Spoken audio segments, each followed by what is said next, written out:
Churches you may come and visit for Visita Iglesia 2024.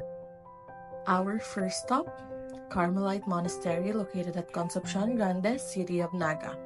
The Carmelite Monastery, housing the Our Lady of Mount Carmel Church, is cherished by Bicolanos who visit to offer petitions and intentions by offering eggs through the Carmelite Sisters.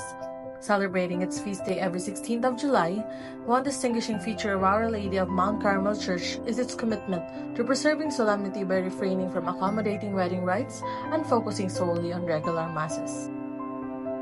Next one, St. Jude Thaddeus Parish, located at Almeda Highway, Naga City. St. Jude Thaddeus, the titular patron of the parish, is honored annually on the 28th of October.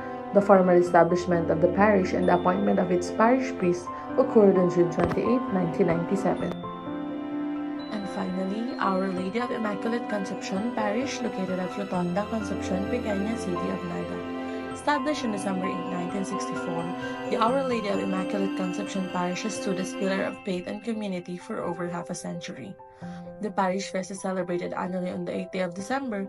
Is a joyous occasion that brings together parishioners and devotees to honor the feast day of the Immaculate Conception. Join us on our next episodes to get to know more churches for your Visita Iglesia 2024.